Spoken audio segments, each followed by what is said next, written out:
sold, not at auction, in silence, with a quill, by candlelight, by the one person on this earth who was supposed to be incapable of it. Her father, England, sometime in 1917, and somewhere in the frozen north, behind iron gates that hadn't opened for strangers in 20 years, a duke was waiting, not impatiently, not cruelly, deliberately, as though he had always known she was coming. Isadora Whitmore arrived at Velmoor with red eyes, a straight spine, and absolutely nothing left to lose. She expected cold marble. She expected a monster. She did not expect the books outside her door. She did not expect the horse named Contrary. She did not expect him. What follows is series of betrayal so quiet that it will get you hooked. Love so unexpected it will disarm you completely. And an ending. An ending nobody saw coming. Not even her. This story does not lie to you. That is both its gift and its warning. Before we begin, how are you doing right now, truly? Drop a comment below and tell us where in the world you are watching from. Someone reading this very moment could become your next favorite person. Make a friend today. If this already has your heart, like this video, share it with someone who deserves a great story, and subscribe. More is coming. Are you ready? Whitmore Hall had a smell. Every old house does. But Whitmore's was particular. It was wood smoke and damp stone, and something sweeter underneath, like dried roses that had been pressed too long between the pages of a book nobody opens anymore. It was the smell of a beautiful thing, quietly dying. The autumn of 1917 came to the English countryside the way bad news always comes. Slowly at first, then all at once. The leaves turned without ceremony. The mornings grew teeth, and somewhere deep in the north of England, on a frost-bitten estate that had once been the jewel of 3 counties, the last of the Whitmore candles were being lit for one final, glorious evening. They called it a harvest ball. Lord Evander Whitmore called it a celebration. His daughter, Isadora, called it what it was, a performance. She stood at the top of the great staircase that evening, and she paused. Just for a moment, the way you pause before stepping into cold water. She wore ivory silk, simple, almost severe, with a string of her late mother's pearls at her throat. Her dark hair was pinned close, not a strand loose. She had learned, very young, that in this house everything had to look controlled, especially her. Below, the hall blazed, candles everywhere. 200 of them, maybe more, casting everything in that particular gold that makes even ordinary things look like paintings. The guests had arrived in their carriages from across the county. The Belforths, the Wyndham Price family, old Admiral Cassius Morn with his deaf wife and his loud opinions. The string quartet in the east corner played something Vivaldi, lively, bright. Nobody looked worried. That was the first sign something was terribly wrong. Isadora descended the stairs, smiled at the right people, laughed at the right moments. She was very good at this. She had been trained for it the way other girls were trained for nothing at all. Her mother, God rest her, and had understood that a woman in their world had 2 weapons, her composure and her charm. Lose either one, and you lose everything. So Isadora smiled and watched. She noticed things other people didn't. She always had. She noticed that the silverware tonight was the good silverware, the pieces that usually stayed locked away. She noticed that cook had been asked to prepare a menu 2 levels above what the household budget permitted. She noticed that her father had changed his waistcoat twice before 7 o'clock, which he only did when he was deeply, profoundly nervous. And she noticed that he kept glancing at the door, waiting for someone.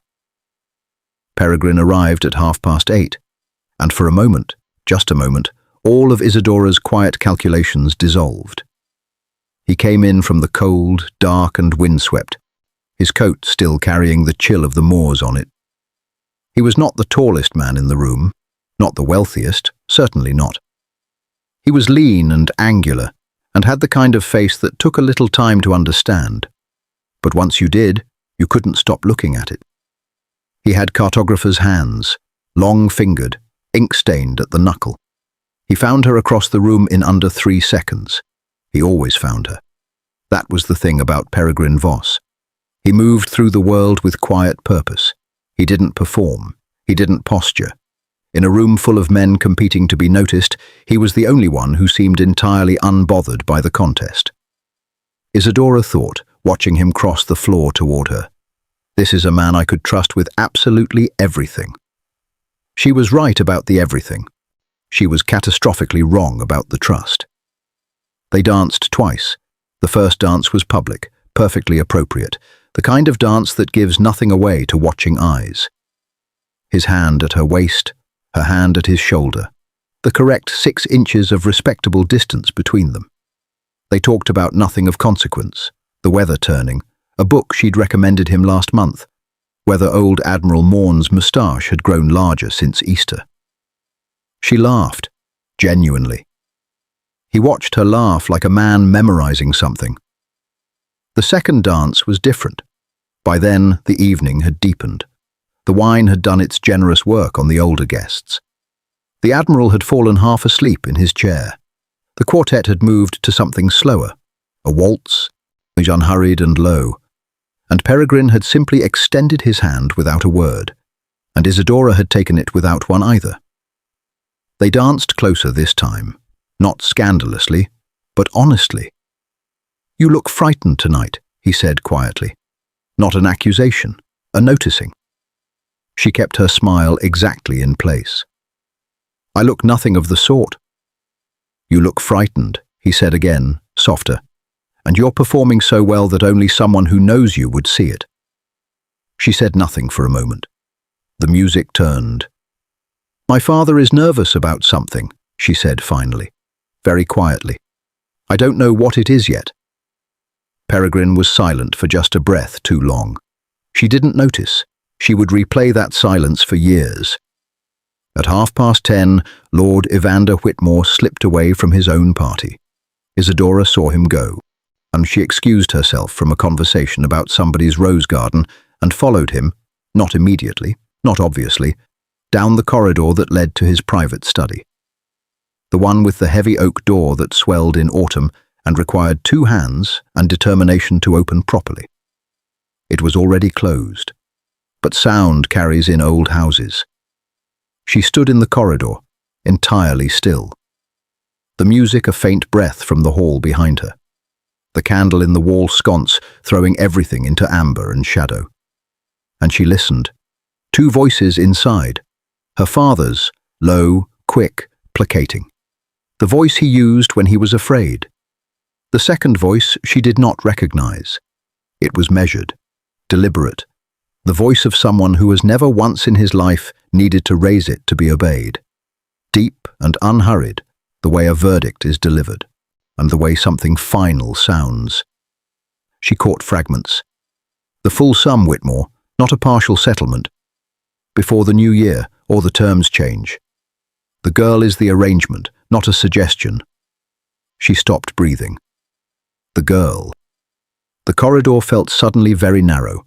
The candle flame guttered once, as though the house itself had flinched.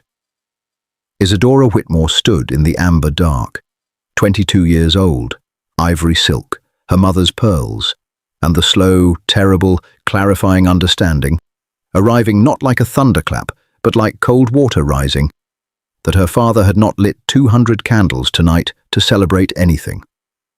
He had lit them to distract her. She walked back to the ball, slowly, deliberately, every step placed with care. The way you walk when your legs have gone slightly numb and your mind is running so fast that your body has to be instructed to behave. She smiled at the Belforths. She complimented Mrs. Wyndham Price on her brooch. She accepted a glass of champagne she had no intention of drinking. Peregrine was watching her from across the room. She could feel it. She turned and met his eyes, and for one fractured moment, something passed across his face. Something she would not know how to name until much, much later. Not surprise, not alarm. Something quieter than both. Something that looked, God forgive her for thinking it. Almost like guilt. The last waltz played at midnight. Nobody danced it. The guests began to gather their coats and call for their carriages. Laughter and farewells echoed in the entrance hall. The candles were beginning to gutter, one by one, in no particular order, the way all beautiful things eventually do. Lord Evander Whitmore stood at the door, seeing his guests out, his face composed, his smile practiced, his hands steady. He did not look at his daughter once. Isadora stood by the cold fireplace in the emptying room, the untouched champagne still in her hand, and she watched the last of the light go. Outside, the moors pressed dark and vast and indifferent against the old house. Inside, very quietly, with no announcement and no ceremony, the world she had always known ended. The carriage would come in 3 days. She did not yet know that. But the house did. Old houses always know first. There is a particular kind of mourning that England does better than anywhere else on earth. Cold, grey, unquietly magnificent. The sort of mourning that arrives uninvited, pulls the curtains open without asking, and essentially dares you to remain in bed. The birds are unreasonably cheerful. The air smells of wet grass and wood smoke and something faintly muddy that you can never quite locate. Isadora had always loved those mornings. This one, she did not. She had not slept, not properly. She had lain in her bed staring at the ceiling with the focused intensity of someone trying to solve an equation that keeps changing its own numbers. The words from the corridor, her father's study, the strange voice, the girl is the arrangement, moved through her mind on a slow, merciless rotation. Round and round, like a carousel nobody had asked for. She rose before the housemaid knocked, dressed herself, badly it must be said, one button misaligned all the way down. She didn't notice until she reached the mirror and stood there for a moment, looking at herself with the blank expression of someone who has temporarily mislaid their own face. She fixed the buttons, straightened her spine, and went downstairs to find her father. He was already gone, his chair at the breakfast table, empty, his usual pot of Darjeeling, untouched, growing cold. The copy of the Times he read every single morning without deviation, 43 years of unbroken habit, still folded, still waiting. Isadora stood in the doorway of the breakfast room and regarded this scene. Then she sat down, poured herself his tea, and drank it with the quiet fury of a woman who has decided to be methodical about her rage. Mrs. Plum, the housekeeper, as a small round woman who moved with the efficiency of a determined hedgehog and the conversational output of an entire parliament, appeared from the kitchen corridor carrying a rack of toast. Lord Whitmore rose very early this morning, miss, before 6, asked for his carriage at 5:30, if you can believe it. She set the toast down and shook her head gravely, as though 5:30 departures were a moral failing. 5:30, in October. I said to Perkins, I said, no good ever came of leaving a warm house before the sun's had its proper say. Did he say where he was going? Isadora asked. He did not. Mrs. Plum paused with the meaningful gravity of someone who absolutely had a theory, but was choosing for now the performance of discretion. He did not say. Isadora looked at her. Mrs. Plum looked back. North, the housekeeper added, as though the word had simply escaped against her will. Perkins says north, toward the moors. She did not hear from Peregrine until 11. He came on horseback, which was very him, she thought, watching from the upstairs window as he appeared at the end of the long drive. His grey mare picking her way up the frost-hardened gravel with the delicate suspicion of an animal who has opinions about mornings. Peregrine looked from a distance, entirely at ease. He always did. This, Isadora was slowly beginning to understand, was either his greatest quality or his most practiced deception. Possibly both. She met him in the garden, the kitchen garden specifically, the slightly unglamorous one, around the back, where the cabbages were and where nobody from the house could observe them from the principal windows without making a considerable effort. They had been meeting there for 4 months. It had started accidentally. She'd gone for a walk. He'd arrived to return a borrowed book. They'd ended up talking between the cabbages for 2 hours, and both pretended afterward it was all entirely coincidental. It was not. They were both terrible liars. He was carrying larkspur, a generous bunch of it, deep violet, freshly cut, still damp, slightly lopsided in the way of flowers gathered by someone with enthusiasm but limited horticultural precision. "These are from my own garden," she said immediately. He looked at the flowers, then at her. "They are. Peregrine, you've brought me flowers from my own garden." "I've arranged them," he said, with great dignity. "That's entirely different. That's effort." She stared at him for a moment. Then, despite absolutely everything, despite the sleepless night, the cold tea, the words still circling in her head, she laughed. It was involuntary, the best ones always are. They walked.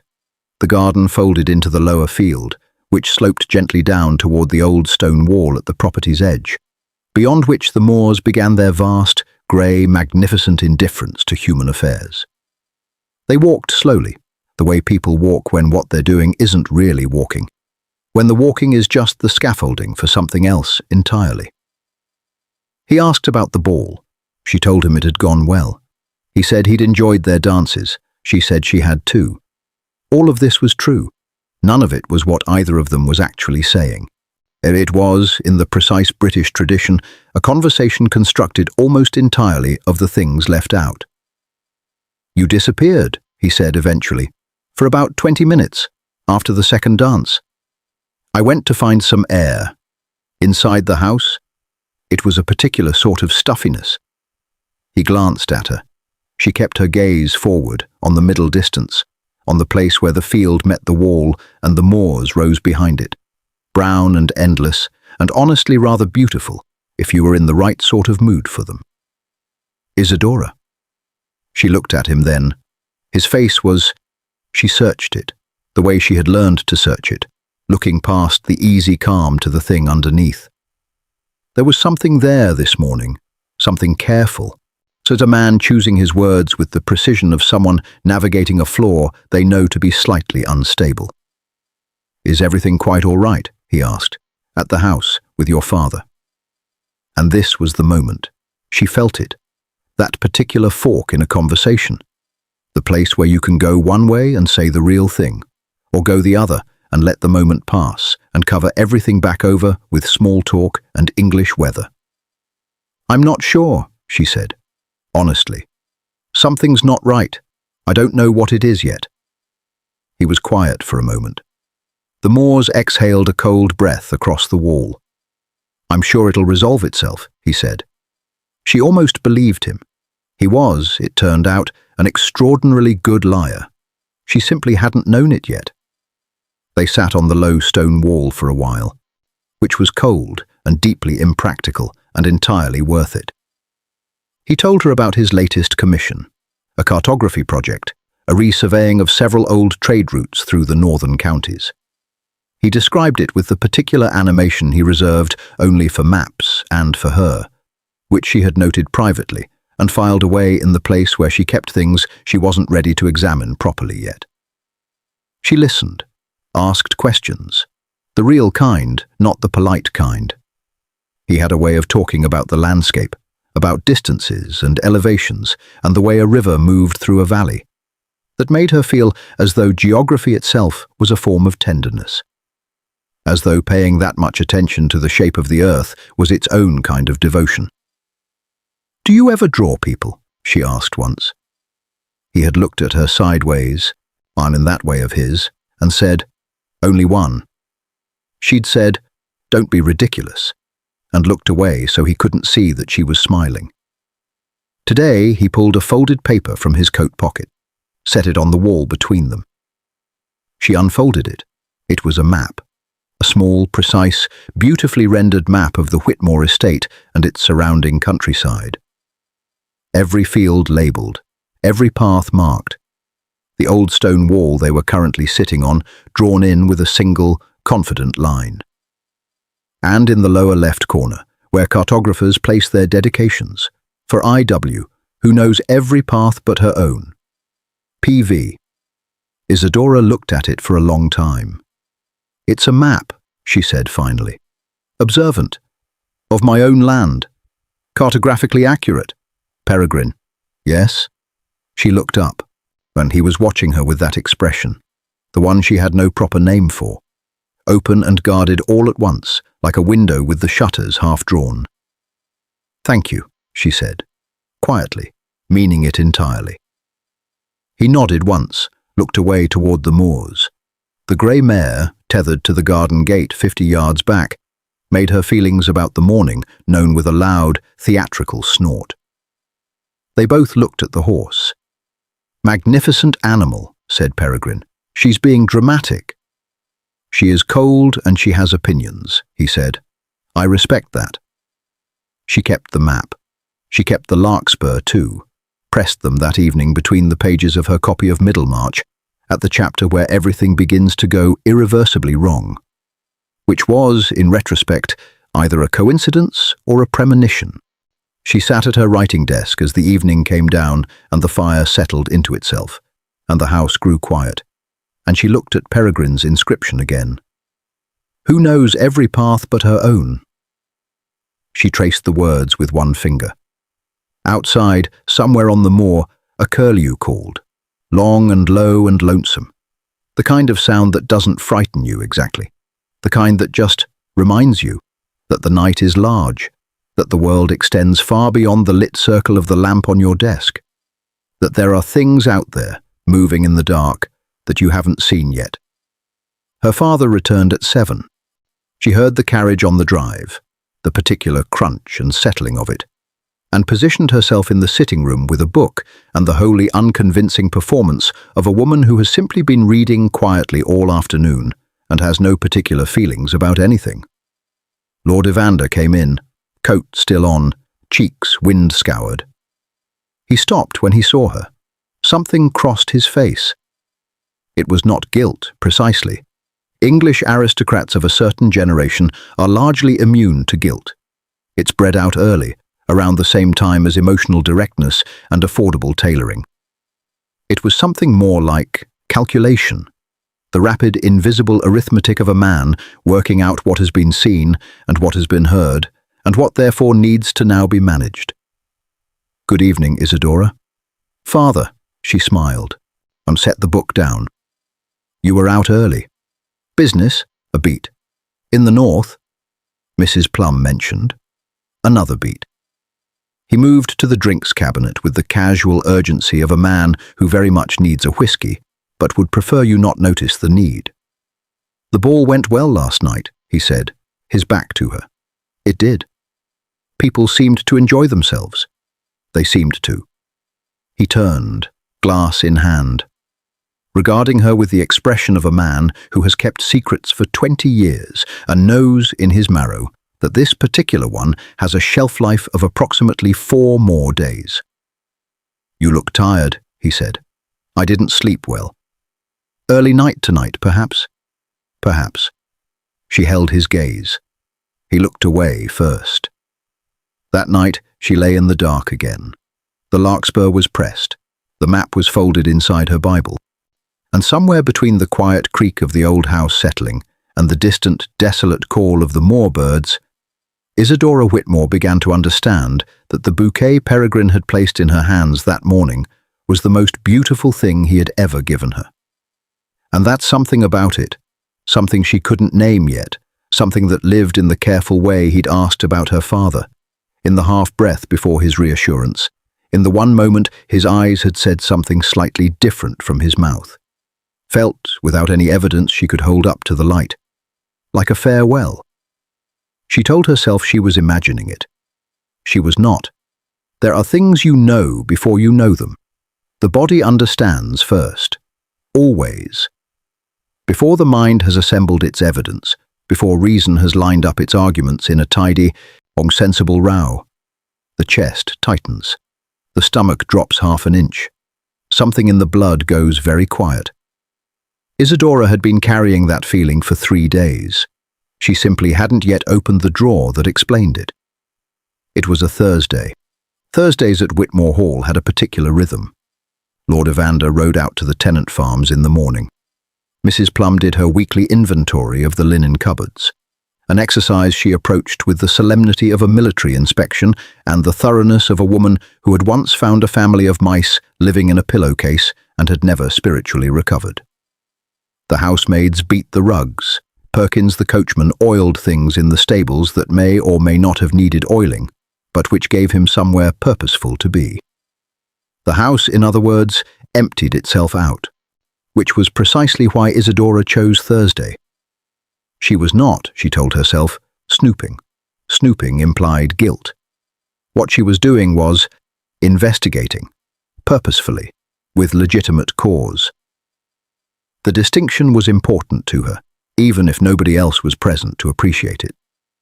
She waited until she heard her father's carriage leave the drive, counted to 60 for good measure, then walked, calmly, unhurriedly, like a woman with absolutely no agenda, down the corridor to his study. The door swelled in the autumn cold, required 2 hands and determination to open. She opened it. Lord Evander's study smelled of tobacco and old paper, and the faint, distinguished sadness of rooms that have hosted too many difficult conversations over too many years. It was not a chaotic room. Her father was, in most things, a man of order. His books arranged by subject, his correspondence filed, his pipes cleaned and set in their rack with a precision that suggested a man who controlled small things to compensate for the larger ones running entirely away from him. Isadora moved to the desk. She was not sure what she was looking for. That is not strictly true. She knew exactly what she was looking for. She simply hadn't admitted it to herself yet, because the thing you're looking for, when you find it, stops being a suspicion and becomes a fact. And facts, unlike suspicions, cannot be quietly folded away. The desk had 4 drawers. The top 2 were unlocked. She opened them with the brisk efficiency of someone getting unpleasant business done. Letters from solicitors, routine, a surveyor's report on the East pasture, a note from his club about overdue subscriptions, which she noted with mild alarm. A photograph of her mother, which she did not look at for long because she couldn't afford to feel that particular thing just now.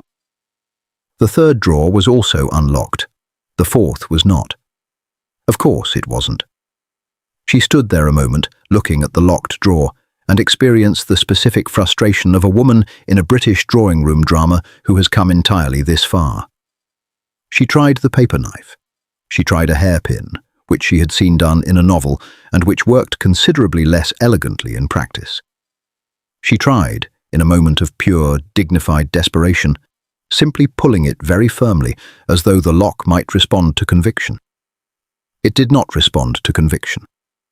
She straightened, looked around the room, and then her eye landed on the small brass mantel clock on the shelf beside the fireplace. The one that always ran 7 minutes fast, the one her father wound every Sunday evening without fail, in the particular ritual of a man who finds comfort in small reliabilities. She crossed to it, lifted it carefully. Underneath, a key. She stood there for a moment. If you were Isadora, standing in that study, key in hand, locked drawer 2 feet away, would you open it, knowing that whatever was inside could not be unknown? She opened it. The drawer contained 3 things: a half-empty bottle of brandy, which told her more about her father's recent evenings than she wished to know, a small leather-bound book, dark green, the kind used for household accounts, and a letter, folded once, sealed with dark red wax that had already been broken. She took the letter first. It was written on heavy cream paper, the expensive kind, with a watermark she could see when she held it to the light. The kind of paper that announces, before a single word is read, that the person writing it is accustomed to being taken seriously. The handwriting was precise, almost architectural. The letters formed with the controlled deliberateness of a man for whom carelessness, even in penmanship, is a form of disrespect. She read it. Then she read it again. Then she set it down on the desk, took 3 steps backward and sat heavily in her father's chair. Not by choice, but because her legs had apparently resigned their position without giving notice. The letter was from the estate of Velmoor, from the office of Caspian Aldric Voss-Harrowell, 9th Duke of Velmoor. It was not, in its language, dramatic. It did not need to be.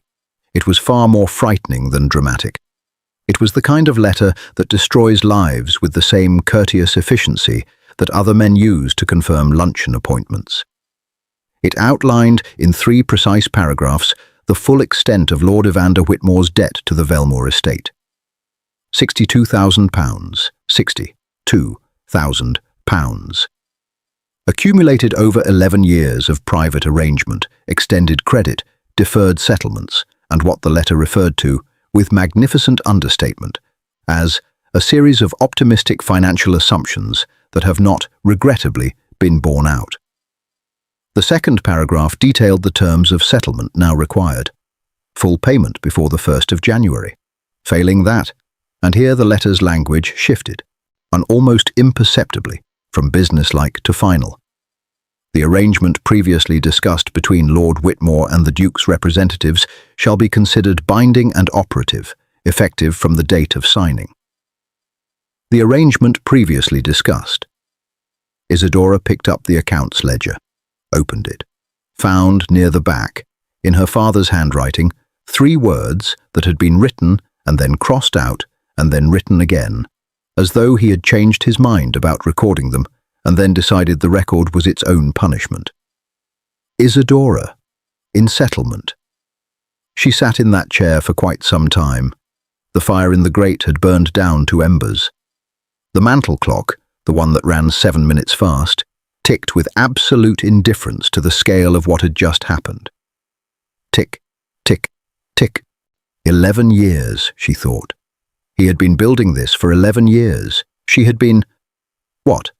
A contingency plan, a column in a ledger, the human equivalent of the silver candlesticks you sell when there's nothing else left. She became aware, distantly, that her hands were shaking. She pressed them flat on the desk, looked at them until they stopped, or rather, until they held still enough to pass for stopped. The housekeeper appeared in the study doorway at approximately 11:30, carrying a feather duster and the expression of a woman who has caught someone where they shouldn't be but is far too British to say so directly. She surveyed the scene, Isadora, slightly pale, sitting behind the master's desk, the open drawer, the letter on the blotter. "I'm doing the study today," Mrs. Plum announced. "I see that." "Thursday," she said, with the gravity of someone citing legal precedent. "Yes." A pause. The feather duster hovered. "Shall I come back?" "Please." Mrs. Plum looked at Isadora's face, then at the drawer, then at Isadora again, and in her eyes, behind the performance of magnificent discretion, was the unmistakable expression of a woman who has worked in this house for 22 years and has understood the shape of its troubles considerably longer than anyone has given her credit for. "I'll put the kettle on," she said quietly. And she left, which was, Isadora thought, the most generous and most English thing anyone had ever done for her. She read the letter a 3rd time. Then she did something she had not done since the morning they buried her mother. She put her face in her hands, but not to weep. She was too cold for weeping, too calibrated, too tightly assembled to fall apart completely in a room that smelled of her father's tobacco. But she allowed herself 30 seconds, just 30, of absolute, private, unperformed feeling.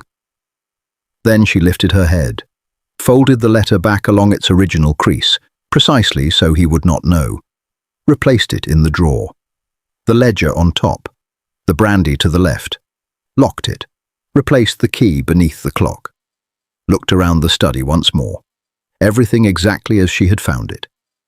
She was her mother's daughter, after all. She found the tea waiting in the sitting room. Mrs. Plum had also, without comment, produced a small plate of shortbread, the good kind from the tin reserved for guests. She was nowhere to be seen, which was its own form of kindness. She had simply laid the provisions and retreated, like a one-woman relief effort. Isadora drank the tea, ate one piece of shortbread, and thought, Peregrine. The name arrived in her mind with a complicated weight. Because here was the thing, and this was the part that made her put the teacup down very carefully, because her hands had started again. The letter had referenced, in its final paragraph, a passage she had read quickly the first time, but now couldn't stop seeing.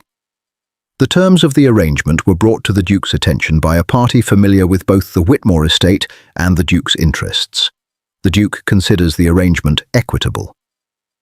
A party familiar with both. She stared at the fire. Peregrine Voss was a cartographer. He surveyed land. He knew every acre of Whitmore estate. He had told her so himself. Laughing, sitting on that cold stone wall. Your land, Isadora. I know it better than your father does. His uncle. She had never met the man, had known of him, distantly, the way you know of weather systems in other counties. Peregrine's uncle, a duke, northern estate, old money and older reputation. Caspian Aldric Voss-Harrowell. Voss. The same name. She had known this. Of course she had known this. It had never mattered before because it had never had any reason to matter. Peregrine and his formidable uncle existed in entirely separate compartments of her life, and she had been perfectly content to leave them there. She picked up the shortbread, put it down again, a party familiar with both the Whitmore estate and the Duke's interests. She thought about the ball, the second dance, his hand at her waist. Is everything quite all right at the house? The one breath too long before his reassurance. The eyes that said something slightly different from the mouth. She thought about the larkspur, brought from her own garden. I've arranged them. That's entirely different. That's effort. She had laughed. She could still hear herself laughing. Now the question is, what would you have done? If you were 22 years old, sitting in a cold sitting room with tea going lukewarm in your hands and a truth assembling itself in front of you that you cannot yet prove but can absolutely feel. What would you have done? Would you have confronted your father the moment he walked through the door? Gone for him full force, letter and ledger and £62,000 laid out on the dinner table like the evidence at a tribunal? Or would you have gone to Peregrine, ridden to his rooms in the village and looked him in the face and asked him, quietly, precisely, with every nerve in your body braced for the answer, did you do this? Isadora did neither. She was cleverer than both of those options. She sat with it. She let it settle. Let the full shape of it become clear. Because she understood, the way her mother had taught her, in the years before she died, with the quiet ferocity of a woman who had spent 30 years navigating a world that consistently underestimated her. That the most dangerous thing you can do with knowledge is use it before you're ready. Don't let them see you knowing, her mother had said once, adjusting Isadora's collar before some long-forgotten social occasion. Let them think they're safe. People who feel safe get careless, and careless people tell you everything. Lord Evander came home at 6. Isadora was in the sitting room, book in hand, fire properly built up, the tea things cleared away. She looked up when he came in, smiled. Good day, she asked. Adequate, he said. Mrs. Plum made a very decent mutton stew. I had her keep a bowl warm for you. Something moved across his face. Relief, she thought. She was behaving normally. Everything was fine. The drawer was locked. His secrets were intact. That's very thoughtful, he said. Isn't it? She agreed.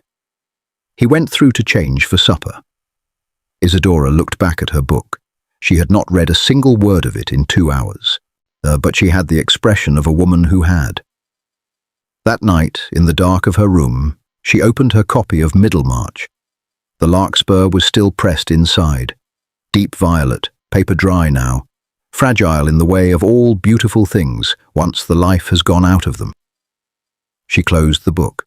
She blew the candle out, and in the complete dark, with the moors breathing their cold breath against the window glass and the old house settling around her, Isadora Whitmore began, quietly and with great precision, to plan. She did not yet know the Duke's face. She did not yet know his voice. She did not yet know that the man her father had sold her to had, for reasons of his own that she would not understand for a very long time, been expecting her. She did not pack that night. She threw things, not violently, not in the way of someone who has lost control, but in the way of someone who is trying to lose control, and finding, to their considerable frustration, that 22 years of careful self-containment is not a habit that abandons you simply because you've asked it to. She picked up the small porcelain trinket box on her dressing table, a gift from her father, her 10th birthday, painted with tiny blue forget-me-nots, and she held it for a long moment. Then she set it down. Then she picked it up again. Then she put it in the bin. It felt inadequate. Nothing felt adequate to the size of what was happening inside her chest. There was no word in the English language, and the English language, to its credit, and has an extraordinary number of words for suffering, that precisely named the particular sensation of discovering you have been quietly, methodically priced. That your own father had sat across dining tables from you for 11 years, had called you my dear girl, had straightened your collar at church and complained about your reading habits, and told you that you were the one good thing he'd done. And underneath all of it, in a locked drawer beneath a brass clock, he had written your name next to a number. Isadora, in settlement. She confronted him that evening, or rather, she tried to. She came downstairs with the letter, his letter. She had taken it from the drawer. She was well past caring whether he knew she'd been in there, and she carried it into the dining room where he was already seated, where the mutton stew was already served, where everything was arranged in the horrible, ordinary way of a household that does not yet know it is about to have a scene. She put the letter on the table in front of him. He looked at it. He looked at her. And Lord Evander Whitmore, her father, this man she had loved and trusted and made excuses for across 11 years of slow, accumulated evidence, said nothing for a very long time. Isadora, don't. Her voice came out quieter than she intended. That was the worst of it. She had wanted fury.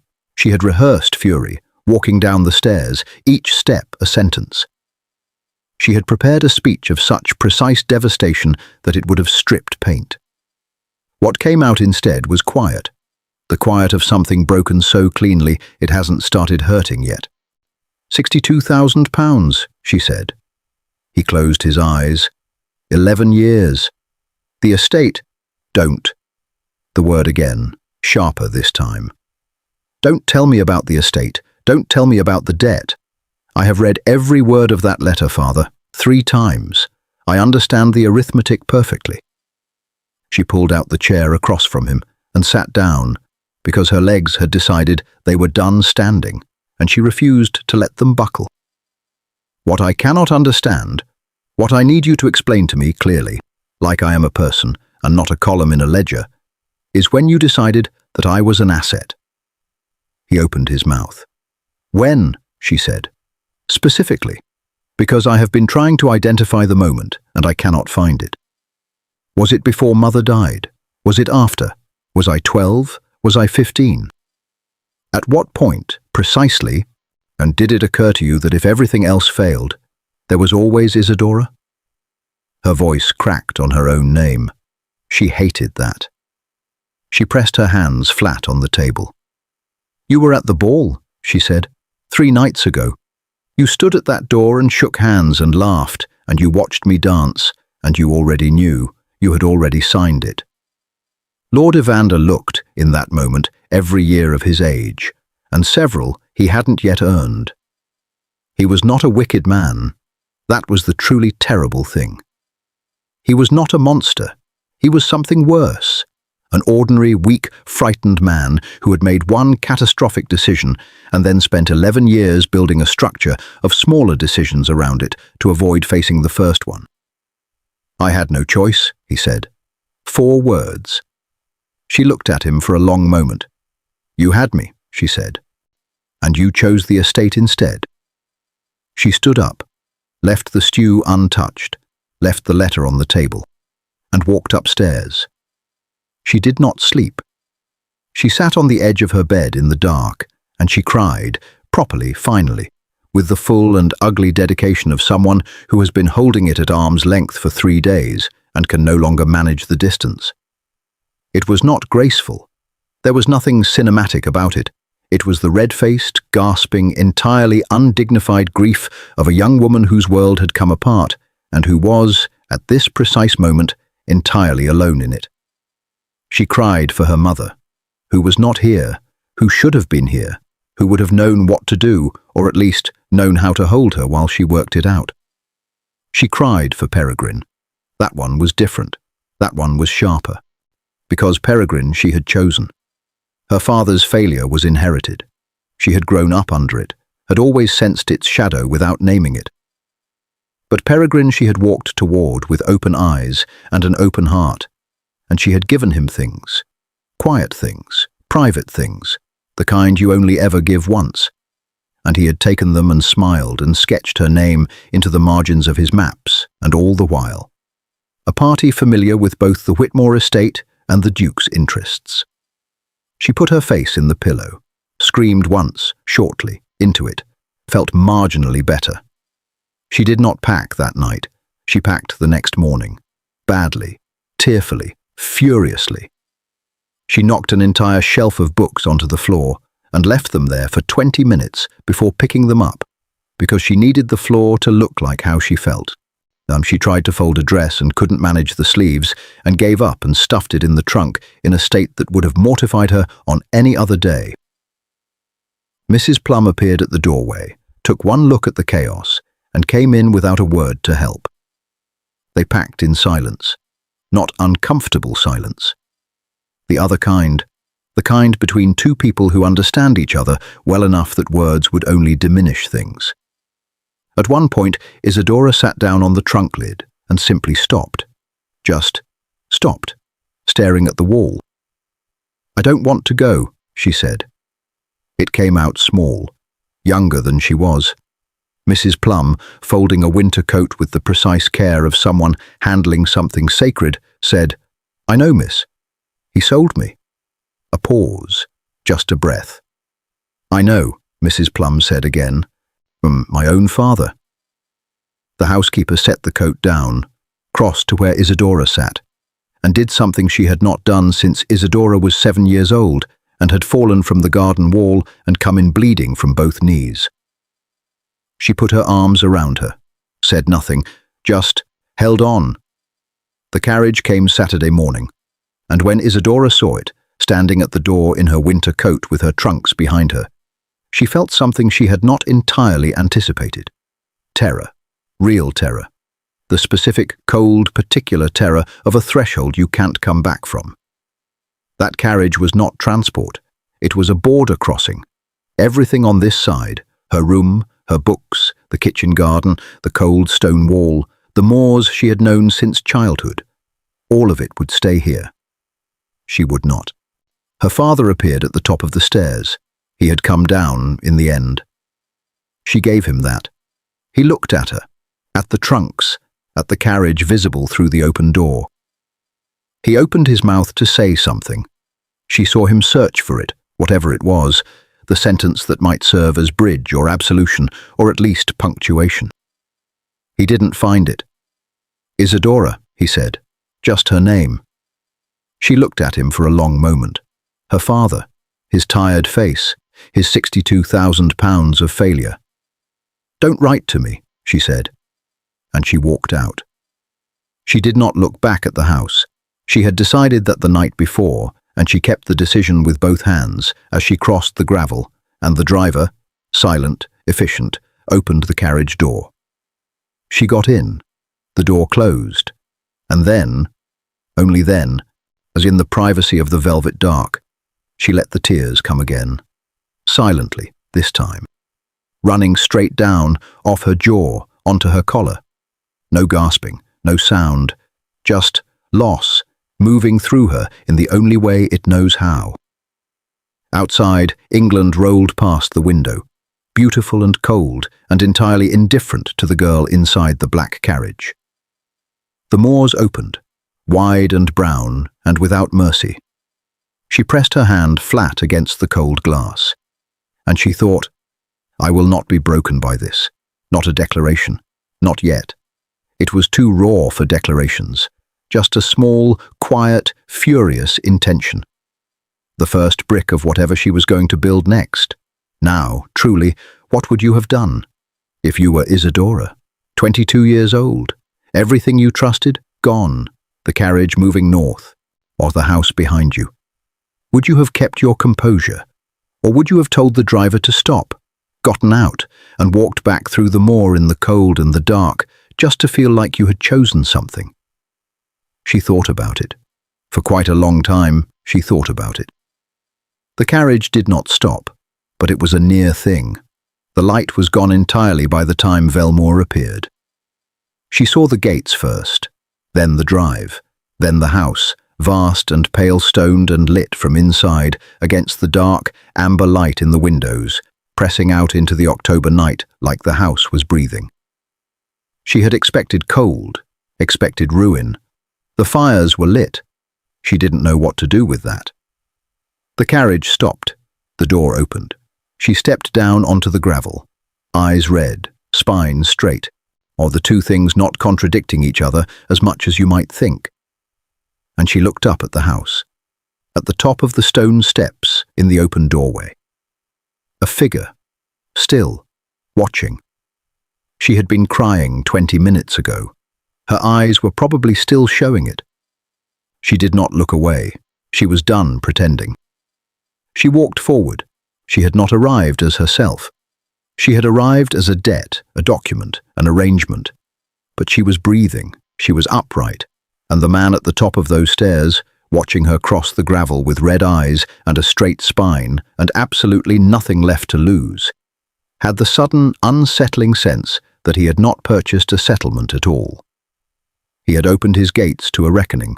She had been at Velmoor 4 days. 4 days of learning the geography of a house that did not yet feel like anything except large. Of memorizing which floorboards announced themselves underfoot and which stayed quiet. Of finding, by accident, a library on the 2nd floor that contained more books than Whitmore Hall had contained in its entire existence. Floor to ceiling, 3 walls, a rolling ladder on brass runners, and standing in the doorway of it for a full minute before she allowed herself to go in. Of watching, carefully, the man she had been sold to. Caspian Voss-Harrowell was not what she had built in her head during that long carriage ride north. She had constructed, across the moors, a very thorough portrait. Cold, imperious, the sort of man who furnished his houses with sharp edges and his conversations with shorter ones. A man who had purchased a woman to settle a debt the way other men purchased land. Efficiently, without sentiment. He was those things, partly, but he was also, and this inconvenienced her considerably, unnervingly quiet. Not the quiet of emptiness, the quiet of a man who has decided, long ago, that most things do not merit the expenditure of words. He spoke when he had something to say. He did not fill silences to make himself comfortable. He looked at you with grey eyes that gave very little away, and somehow, in giving very little away, communicated rather more than people who talked constantly. He had not, in 4 days, made a single reference to the arrangement. Not once. No ledger, no debt, no your father owes me. He had shown her the house on the first morning, briefly, practically. It's like a man orienting a guest rather than installing a possession. He had ensured her rooms were warm. He had asked once whether she had dietary preferences, and when she'd looked at him slightly blankly, still raw from the journey and the crying and everything else, he had simply said, "I'll have Mrs. Ormond make a variety," and moved on without making her feel the blankness was a failure. He was, she thought, studying him over the dinner table on the 4th evening. Profoundly difficult to hate. She was trying quite hard. The 5th morning announced itself with rain. Not English drizzle. Proper northern rain, the committed kind, driving horizontally across the moors with the focused energy of weather that has an agenda. Isadora stood at her chamber window watching it, and accepting the fact that whatever she had planned for the day, she had taken to long walks, more to feel like she had some agency over her movements than for any love of fresh air, was not happening. She was considering the library again. She was, in fact, already moving toward the door, when she heard it, a commotion below. Voices, one of them belonging to Caspian's butler, Mr. Fenwick, a tall, thin man of magnificent disapproval who communicated almost exclusively through the architecture of his eyebrows. The other voice was, she stopped. She knew that voice. She did not run downstairs. She wanted to. Every nerve in her body made its vote very clearly known. She walked, measured, one hand on the banister, taking each step with the deliberate pace of a woman who has decided that whatever is about to happen, it will not find her undignified. She arrived at the top of the grand staircase and looked down.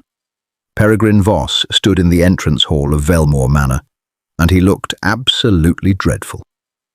Mud, extraordinary quantities of it, the kind that suggests genuine cross-moor travel rather than a gentle hack along a country lane, covering his boots and the lower half of his coat, and, somehow, one side of his face. His hair was entirely undone by wind and rain. He was breathing hard. He was holding his hat in both hands and wringing it slightly, which was doing the hat no favours. He had ridden through the storm, for her, presumably. In another life, the one that existed before the locked drawer and the letter and Isadora, and in settlement, this would have been romantic. This was not that life anymore. He saw her at the top of the stairs. His face did something complicated and immediate. Relief and hope arriving together, tripping over each other in the way of two people trying to get through a door at once. "Isadora, you're dripping on the floor," she said. Which was true, and was also the most British possible way of communicating that she was not yet ready to feel anything about his presence. Mr. Fenwick's eyebrows achieved a new altitude. Peregrine looked down at the expanding puddle forming around his boots, then back up at her. "I need to speak with you. You appear to need a towel first. Isadora, please. Mr. Fenwick." She came down the stairs, slowly. "Would you bring Mr. Voss something dry for his coat, and perhaps a cloth for his—" She gestured at his face. "Everything." Fenwick withdrew with the dignity of a man who has seen considerable drama in this house and long ago made peace with it. She looked at Peregrine. He looked at her. In the silence, the rain threw itself against the hall windows with considerable enthusiasm. They sat in the small morning room, not the grand drawing room. She had chosen the morning room deliberately. Smaller, less theatre. She had positioned herself in the chair nearest the window and gestured him to the one across from her with the cool authority of a woman on her own ground, which she absolutely was not, but which she intended to perform convincingly regardless. He had accepted the towel from Fenwick, had done something insufficient with his hair. He sat across from her, looking like a man who had rehearsed a speech the entire length of the moors and was now discovering, in the moment, that the speech had entirely deserted him. She waited. "I made a terrible mistake," he said. "Yes. I need you to hear, all of it, the full truth, not—" "I already know the full truth, Peregrine." She kept her voice even, level, like a road with no hills. A party familiar with both the Whitmore estate and the Duke's interests. That was you. He closed his eyes briefly. "It was me," he said. And there it was. She had known it. She had assembled it from evidence, had held it at arm's length for weeks, had told herself she was not certain. But she had been certain. She had been certain since the kitchen garden, since the larkspur, since the one breath too long before I'm sure it'll resolve itself. Knowing it and hearing it confirmed were, it turned out, entirely different experiences. The room went very quiet. "I told my uncle about your father's debts," he said. He wasn't looking away. She gave him that. He was not performing contrition while avoiding the thing itself. 18 months ago. I want you to understand what I told myself. I told myself it was a solution. That your father needed a way out and my uncle had the means. That it would save the estate. That your father would find a way to repay it properly, and it would never— Come to me, she said. Yes. But it did. Yes. And when you realized it would, when my father couldn't pay and the arrangement became what it became, you said nothing. He said nothing now, which was, and she supposed, its own answer.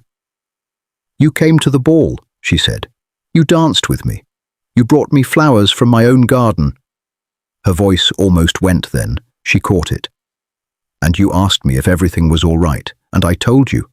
I told you something wasn't right, and you said, I'm sure it'll resolve itself. I know what I said. And you said it anyway. I was frightened. She looked at him.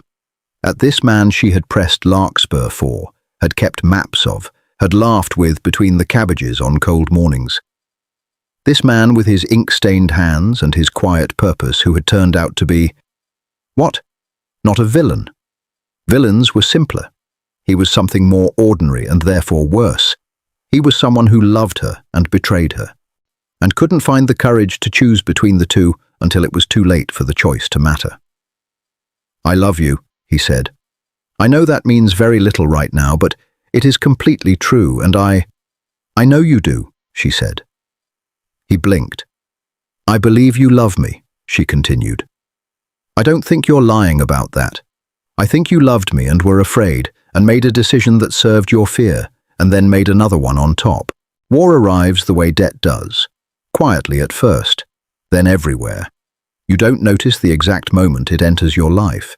You notice, instead, the accumulation of small things. A name in the newspaper that belongs to someone you once knew. A chair at a table that stays empty longer than it should. The way certain men begin looking at the horizon with an expression that has nothing to do with weather. Velmoor felt it before Isadora did. She had been there 6 weeks by the time the first conscription papers arrived. 6 weeks of learning the estate's rhythms, the early mornings, the particular quality of light on the moors at 7:30, the way the house breathed differently in wind versus stillness. 6 weeks of Contrary's willful companionship, of Caspian's books appearing without explanation, as of dinners that had gradually, so gradually she barely tracked it, become something she looked forward to rather than endured. 6 weeks, in other words, of beginning to exist again. And then Thomas Holt and his younger brother Edwin received their papers on the same Tuesday morning. The Holt brothers farmed the North Pasture. Thomas was 31, broad-shouldered, permanently weathered, the kind of man who communicated primarily through nods and who had farmed that land since he was 17. Edwin was 24, red-haired, gap-toothed, could make anyone laugh inside of 3 minutes if the mood was right. Isadora had met them both during her rides on Contrary. Edwin in particular had developed a cheerful habit of calling out commentary on Contrary's behavior whenever he spotted them from the field. "She's in a mood today, miss," he'd shout, watching Contrary perform her signature move of stopping dead and refusing explanation. "She's always in a mood," Isadora would call back. "That's what I said about my mother, and my father told me off for it." She had liked him immediately. He was 24 years old. He would leave for the front on a Friday. Caspian received the news in the estate office. Isadora was not there. She heard it from Mrs. Ormond, the housekeeper, who delivered information the way a doctor delivers difficult diagnoses, with professional economy and very little editorializing. "Mr. Holt and young Edwin," she said, "both of them, at once." Isadora looked up from her tea. "Who will work the North Pasture?" "That," said Mrs. Ormond, "and is what the master is currently sitting in the estate office considering." There was a pause. "He's been in there since 5, the housekeeper added. Not quite as information, more as a portrait. Isadora thought about this for a moment. "Has anyone taken him tea?" "He said he didn't want any." "That wasn't what I asked." Mrs. Ormond regarded her with an expression that walked the careful line between approval and professional neutrality. "No," she said, "no one has." Isadora made the tea herself. This was noted by the kitchen staff with significant interest and discussed for the remainder of the week. She knocked on the estate office door. "I said I didn't." "It isn't Mrs. Ormond." A pause. "Come in." He was at the desk, which was covered in papers, tenancy maps, accounting ledgers. What appeared to be a letter he was in the middle of composing, and had clearly restarted several times based on the discarded pages in the vicinity of the wastepaper basket, several of which had missed. She set the tea down without comment, looked at the map spread across the centre of the desk. The north pasture, Thomas Holt's land, marked clearly. "Is there anyone who can take it on?" she asked. He looked at her, not with surprise. He had stopped looking at her with surprise several weeks ago, which she considered a mutual achievement. "Hargreaves from the South Farm. He's older. And there's a boy from the village. 16, wants to work. Not ideal. But possible." "Possible," he agreed. She looked at the letter he'd been composing. She could read, upside down, the opening. "Dear Mrs. Holt, as I write to assure you that the estate will continue to honour."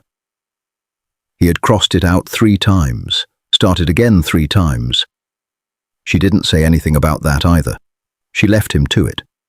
But walking back down the corridor, she felt something she hadn't expected. A low, slow anger. Not at Caspian, not at the Holts, at the thing itself. At the enormous, grinding, impersonal machinery of a war that reached into the north of England on a Tuesday morning and took 2 brothers off a pasture they had worked their entire lives. She had been so consumed with the machinery of her own life that she had not, until this moment, felt the war as personal. It was becoming personal. Caspian's cousin Aubrey arrived 3 weeks later. He arrived on a Wednesday, unannounced, in a hired carriage from the nearest coaching inn, because he had refused, apparently, to send word ahead. He appeared at the front door in his uniform, or what remained of it, the coat torn at the shoulder and stained with things Isadora chose not to examine closely, looking thin and older than his 28 years and with his left arm ending, below the elbow, in bandaged absence. Mr. Fenwick opened the door. Aubrey looked at him. "I still have the one good hand, Fenwick," he said, "so I can still tip adequately. Don't make a fuss." It was the most and least Aubrey thing imaginable. Isadora had met him only once before, briefly, in the first week at Velmoor. A quick, laughing, clever man who had shaken her hand with a directness that suggested he neither knew nor cared about the precise terms of her presence there. She had liked him on the spot. She liked him considerably more now. He did not mention the arm for 3 days, 3 full days. He sat at dinner and managed his cutlery with the focused, private determination of a man absolutely refusing to make his difficulty anyone else's problem. He made conversation. He told a story about a French farmhouse and a confused goat that made even Caspian's mouth do the thing it did, the almost smile, and had Isadora laughing properly for the first time in longer than she could accurately calculate. On the 3rd evening after dinner, when Caspian had gone briefly to the estate office and Isadora and Aubrey sat alone by the fire with their respective drinks, she said, "Does it hurt still?" He looked at her, surprised briefly, then not. "Constantly," he said, without drama, "if the way you admit to a headache." "I'm sorry." "Don't be maudlin about it," he said, but not unkindly. He looked at where his arm ended, looked back at the fire. "There are men who didn't come back with anything at all. I came back with 3/4. That's a reasonable return on the investment, honestly." She stared at him. "That is a terrible way to look at it." "It's the only way I've found that I can so far." He said it simply. "Ask me again in a year." She looked at his profile in the firelight. This young man with his wrecked arm and his quick humour and his 3 days of not mentioning it. "How is it?" she asked. "Out there?" He was quiet for a moment. "It is," he said carefully, "entirely unlike anything they told us it would be." He paused. "I would not send anyone I cared about. Not for anything." Another pause. "Edwin Holt left last week, didn't he?" "Yes." Aubrey looked at the fire, said nothing else. He didn't need to. The letter from Peregrine arrived on a grey morning in November. Isadora recognized the handwriting before she had fully registered what she was holding. Those precise architectural letters, even on military issue paper, even in what was clearly a cold and inadequate light, the penmanship was unmistakably his. She stood at the hall table where the post was laid each morning, and she held it. Did not open it, put it in her coat pocket. Rode out on Contrary for an hour and a half across the moors in the November cold. Contrary expressing her usual strong opinions about both pace and direction. And only when she was far enough from the house that it was a small pale shape on the horizon did she stop. She opened it. It was 3 pages, long pages, written on both sides, in handwriting that started controlled and became, as it went on, progressively less so. The letters larger, less measured, as though the pen had been struggling to keep pace with the hand that held it. He had been conscripted in October. He was somewhere in France. He couldn't say where. The name had been blacked out by military censors, which gave the letter an odd, wounded appearance. Words missing, gaps where geography had been removed, as though the war itself was editing his confession.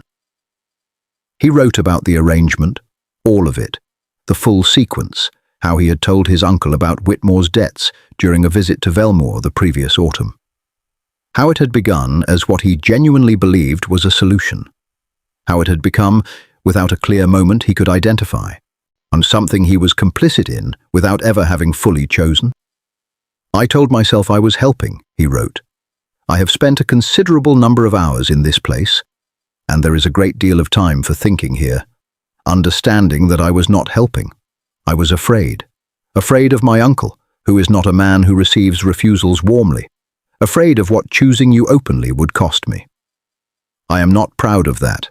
I am writing this because I believe, at some point in the near future, courage may no longer be something I have the option of saving for later.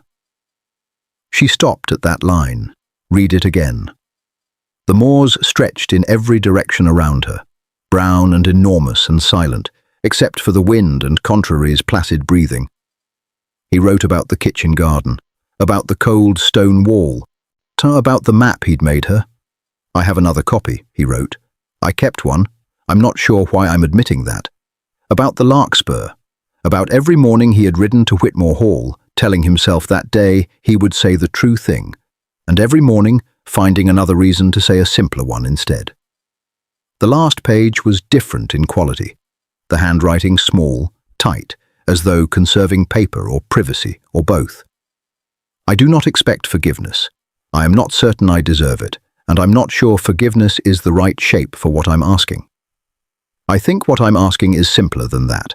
I'm asking you to know that what I felt was real, that the larkspur were real, that every morning between the cabbages was real, that a man can love something genuinely and still fail it completely, that those two things, horribly, are not mutually exclusive.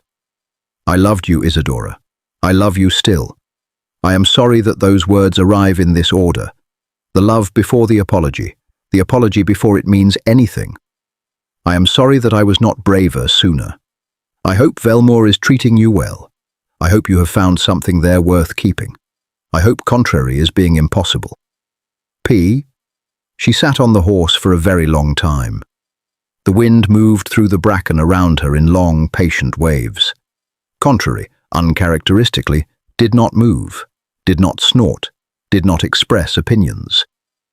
She stood entirely still, as though she understood, in the uncanny way of horses who have been paying attention, that this was not a moment for her particular brand of commentary. Isadora read the letter once more, then folded it carefully along its original creases. She did not burn it. That surprised her. She had thought, whenever she imagined this moment, and she had imagined it in quiet spaces late at night, that she would feel the desire to destroy it, to make it not exist, to reduce it to ash and be done. She felt none of that. What she felt was complicated, a word she despised for its vagueness and deployed now because nothing more precise was available. She felt the truth of it. The letter was true. She was certain of that.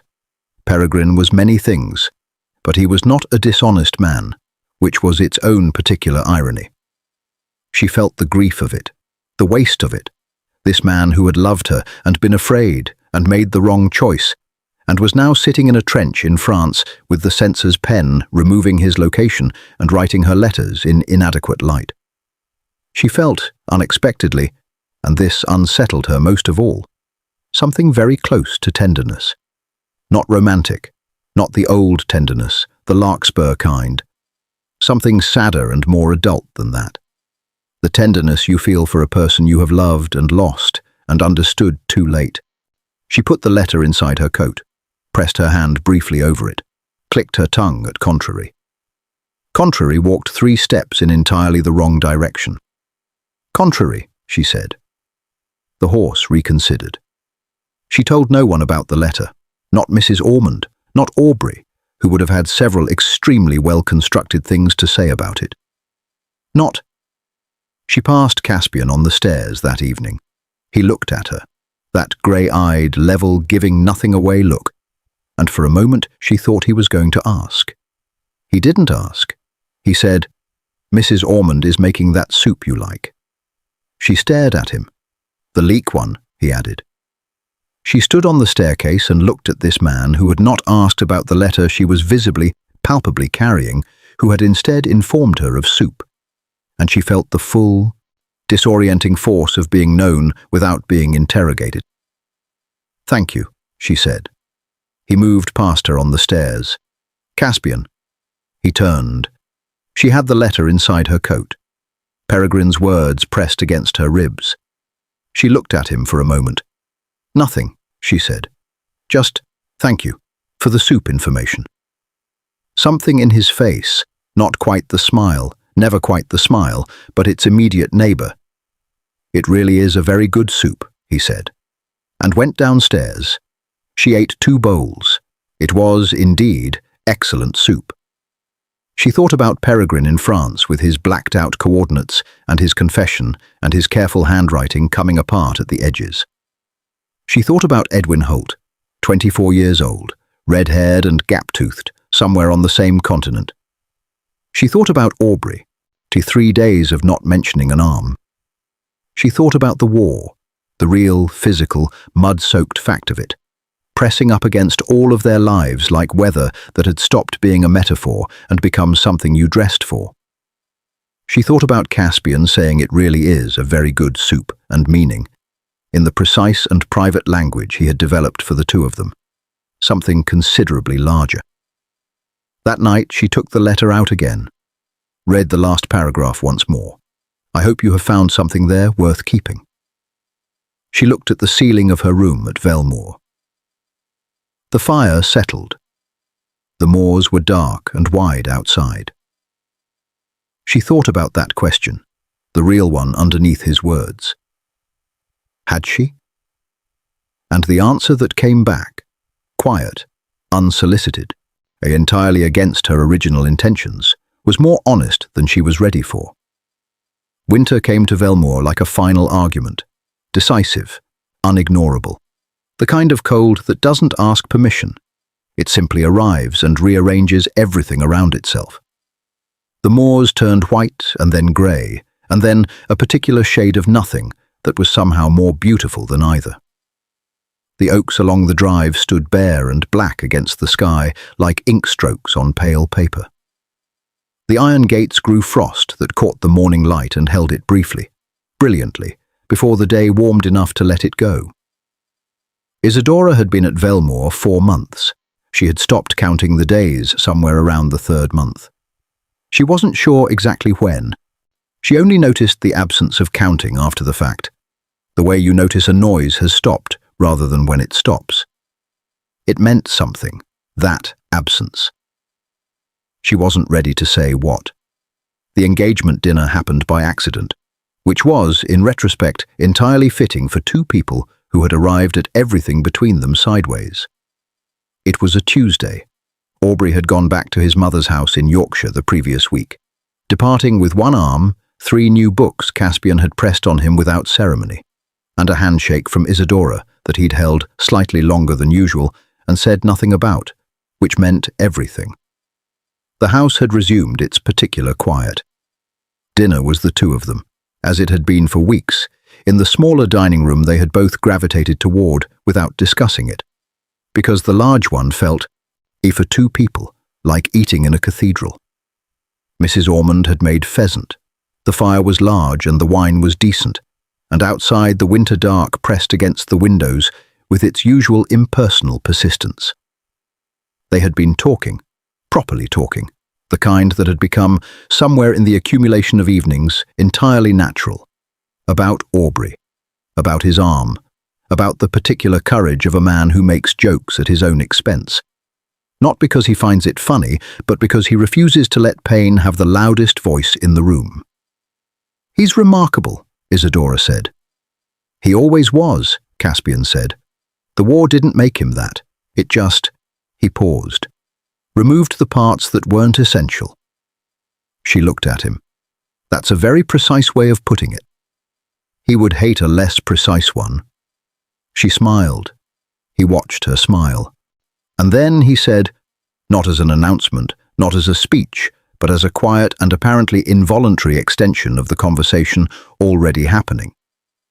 "I want you to know that this—" He gestured, slightly, at the space between them, at the table, at the fire, at the whole constructed architecture of their arrangement, "is not what I intended it to be. When your father and when the terms were agreed." He stopped, started again. "I want you to know that whatever the document says, you are not— I do not think of you as—" "A settlement," she said. He looked at her steadily. "No." The fire crackled. Outside, the wind moved across the moors in one long, slow breath. "Then what do you think of me as?" she asked.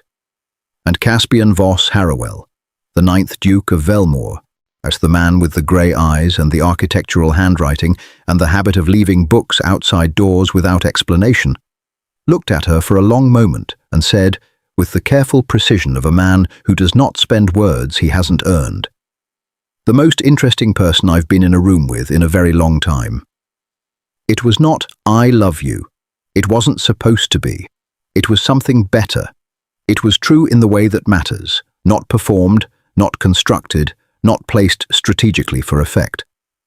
It was the thing he actually thought, handed across the dinner table like the books he left at her door, without signature, without demand, just offered."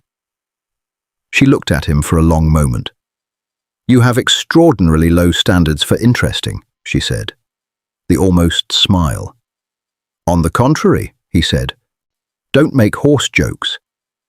Now, finally, fully, for the first time in all the months she had been trying to locate it, he smiled. Properly. The real version, not the almost. And it changed his face entirely, the way light through a cloud changes a landscape, suddenly and completely, and making you wonder why you ever thought the landscape ordinary. She felt something shift in her chest. She picked up her wine glass so she had somewhere to look. He told her about Cordelia Fitch that same evening. They had moved to the library afterward, habit now, comfortable habit. And the fire there was smaller, and the room was closer, and it was in that particular intimacy of a winter evening in a warm room that he said her name for the first time. "There was someone," he said, not as a confession, as a context. Isadora looked up from the Keats letters. "Before any of this," he said, "before the arrangement with your father, her name was Cordelia." He said the name the way you say the name of something that cost you a great deal, and for which you paid in full and have made your peace with, mostly. She was— he considered his words with his usual economy. "She was very beautiful and very charming, and she understood from the beginning that I would inherit Velmoor. She positioned herself accordingly. I believed what she presented because I wanted to. I was 31 and considerably less perceptive than I believed myself to be. What happened? She married a baronet from Hampshire when the inheritance was disputed for 8 months during my father's estate settlement. He said it simply. She didn't wait to see how it resolved. She made what she considered the safer investment." Isadora said nothing for a moment. "I'm sorry," she said. "I was too," he said. "For a while." He looked at the fire. "It made me careful, perhaps excessively. I built things around myself, systems, distance." A pause. "Some of which you have found, I think, somewhat impenetrable." "Some of which," she agreed. He looked at her, something in his face that she was only now learning to read properly. The equivalent of his handwriting when he wasn't being careful. Open, briefly unguarded. "You are nothing like her," he said. "I should hope not. I don't mean it as flattery. I mean, you arrived here in a way that would have broken most people. You arrived with red eyes and a straight spine, and you have been," he searched for the word, "relentlessly, inconveniently yourself. Every day, without concession." He paused. "I did not know what to do with that at first." She looked at him for a long time. "Caspian," she said. "Yes. I think you should probably stop talking now." He looked uncertain. "Not because you've said something wrong," she said quickly. "Because you've said quite enough right things for one evening, and I need to go and think about all of them before either of us says anything we haven't finished deciding yet." He considered this, nodded once. "Good night, Isadora." "Good night." She was halfway up the stairs before she realized she was smiling. She made herself stop. She didn't entirely manage it. Spring arrived in March. Tentatively at first, a loosening, a suggestion of green at the moor's edge, crocuses making their optimistic appearance along the drive in defiance of the remaining cold, as the war, that same month, began its long and terrible unwinding. News came in pieces, dispatches. Aubrey wrote from Yorkshire with the particular dark humour of someone following it closely and refusing to be sentimental about what they hoped. Mrs. Ormond read the newspapers with the expression of a woman who has 2 nephews in uniform and prays quietly every morning and tells no one. And Isadora, riding contrary across the brightening moors in April, allowed herself to feel something she had been very carefully not feeling for several months. That this place had become, without her permission, without any formal announcement, without a single moment she could point to and say there, that was when, home. The second letter from Peregrine arrived in April. 1 page, short. The handwriting was different, shaky in a way the first had not been. Something had happened. She could see it in the letters themselves without needing to read the words, something physical, something that had affected his hand. "I am all right," it said, preemptively. "Don't read the handwriting as anything other than cold and inadequate light. I am all right." She read it as exactly that. She continued reading. "I wanted to tell you one final thing and then I will stop writing because I think it's the kinder thing to do. For both of us. I've been doing a great deal of thinking here, which is either the gift or the punishment of this place. I haven't decided. And what I keep returning to is this. You deserved better than me. Not because I didn't love you. I did. I do. That part was always real. But because loving someone and being good for them are not the same thing. And I confused them for a long time. I hope Velmoor is. I hope he is. I hope you are choosing, Isadora. That's all. I hope whatever comes next is something you chose. Take care of yourself. Take care of Contrary, who I suspect takes no care of anyone. P. She sat with it for a long time, then she went downstairs. Caspian was in the estate office, door open. She knocked on the frame. He looked up. "I need to tell you something," she said. He set down his pen. She came in, sat in the chair across the desk, the same chair she'd sat in the day she'd brought him tea, which now felt like something from a different chapter of a different story. Which, she supposed, it was. She told him about Peregrine's letters, both of them, all of it, the kitchen garden, the map, the larkspur, the morning room, was what she had said, and what he had said, and how she had felt, and how she felt now. She told him because he had told her about Cordelia, because honesty, at a certain point, stops being a choice and becomes simply the only way forward. He listened without interrupting. When she finished, he was quiet for a moment. "How do you feel?" he asked. "About him. Now." She thought about this honestly. "Sad," she said. "The way you're sad about something that was real and is over. Not broken, just sad." She paused. "I'm not in love with him anymore. I'm not sure I fully was by the end. I think I was in love with who I believed him to be, and when that person turned out to be incomplete." She looked for the word. The love didn't have quite enough foundation to survive the revision. Caspian looked at her steadily. "I think that's very clearly seen," he said. "I've had time to think." Evidently, a pause. "Isadora," he said. She looked at him. "I would like—" He stopped, started again. Caspian, who never fumbled words, fumbling words. Which was, she thought, the most telling thing she had ever seen him do. "I would like this between us to be something you have chosen. Not a document, not a name in a ledger." He held her gaze. "If it's going to be anything, I want it to be that." The room was very quiet. Outside, through the estate office window, the April moors were doing something extraordinary.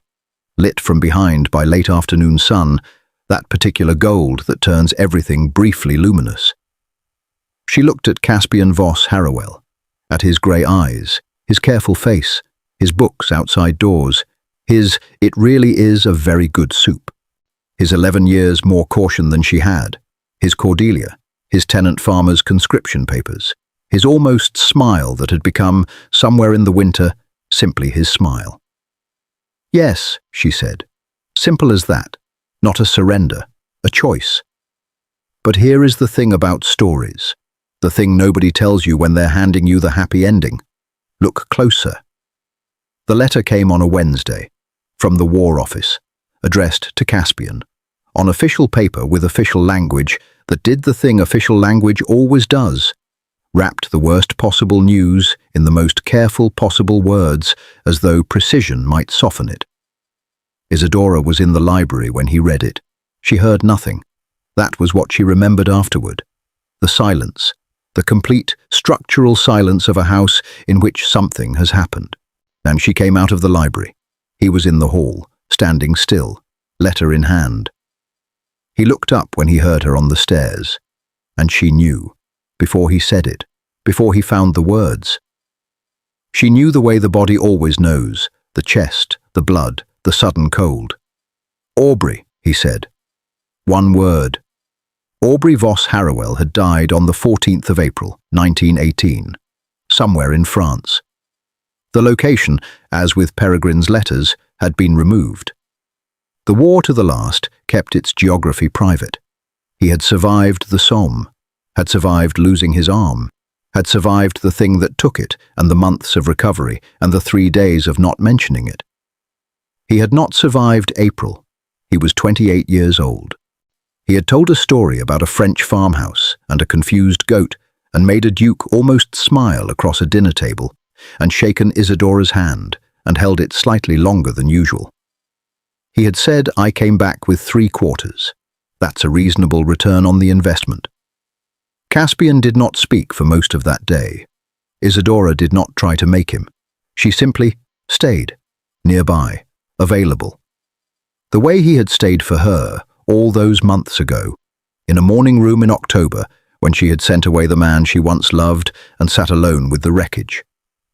In the evening she made tea herself again, brought it to him in the library, set it down. He looked at it for a moment. Then he looked at her, and something in his face, this careful, contained, armored man, came apart, very quietly, at one small point. Not a collapse, not a breakdown, and just one brick removed. She sat beside him, not across the room, not in the other chair, beside him. He didn't say anything. She didn't say anything. The fire burned. The moors outside were dark, and after a long time, long enough that the tea had gone cold, long enough that the fire needed tending, long enough that the silence had moved from heavy to something else. Something that held rather than pressed, he said, very quietly. "He would have liked you enormously." "I know," she said. "I liked him enormously." "He said so," Caspian said. "In a letter. Before—" He stopped. "He said she's exactly what Velmoor needed. Don't ruin it." She sat with that. "Good advice," she said finally. "Aubrey always had good advice," he said. "He was considerably wiser than he let on. The best ones always are." The war ended in November, and they stood on the moors together when the news came. Cold, clear, wide open sky. No celebration. It didn't feel like celebration. It felt like an exhale, like a door finally, mercifully closed. Isadora thought about Aubrey. She thought about Edwin Holt, 24, red-haired and gap-toothed. Edwin had not come back either. Thomas had. Alone. He returned to the north pasture on a grey morning in December and resumed his work without ceremony, because there was nothing else to do, and the land still needed tending regardless. She thought about Peregrine. His second letter had been the last. She did not know if he was alive. She thought she would have felt it, somehow, if he weren't. She was not certain of this. She was not certain of very much. But she was standing on the moors of Velmoor in November 1918, and the war was over, and the man beside her was alive and real and hers. And she was his, by choice, which was the only way that mattered. And the grief and the joy of it were so tangled together that she couldn't separate them. Perhaps that was the truest thing the whole story had taught her, that they don't separate, not really. The loss lives inside the love. Always. Lord Evander Whitmore died in February of 1919, quietly, in his sleep. Isadora received the news by letter. She sat with it for a long time. She had not gone back to Whitmore Hall, had not written, as she'd said. He had respected that to his credit. Or perhaps he had simply understood that some silences are not waiting to be broken. She had never stopped loving him. She had simply loved him from a distance that was necessary for her own survival. There is no contradiction in that. She went to the window. The moors were white again, first snow of the year, settling without hurry. She pressed her hand to the cold glass. He had been a weak man, a frightened man, a man who loved his daughter and failed her completely, and wrote her name in a ledger and lit 200 candles to distract her from the thing he'd done. He had also been the man who taught her to ride, who read to her when she was ill, who kept a photograph of her mother in a locked drawer alongside his debts. People are not one thing. That is either the most comforting or the most devastating truth available to us. She had not decided which. As for Peregrine, a letter arrived in March of 1919, not from him, from a chaplain, a Reverend Matthias Greer, serving with the British forces. Peregrine Voss had died of his wounds on the 22nd of November, 1918, 8 days after the armistice. 8 days. The chaplain wrote that he had been conscious at the end, that he had given him a letter to send, which was enclosed, that he had seemed, in the chaplain's words, at peace, in the way of someone who has said what they needed to say. Inside, a single folded page. No salutation, just 3 lines. In handwriting she recognized from maps and margins and the kitchen garden on cold mornings. I hope you chose. I hope it's everything. The larkspur were real. She folded the page, pressed it in the only place that was right for it. Inside her copy of Middlemarch, next to the dried larkspur, at the chapter where everything changes. She closed the book, held it for a moment, then set it on the shelf, and went to find Caspian.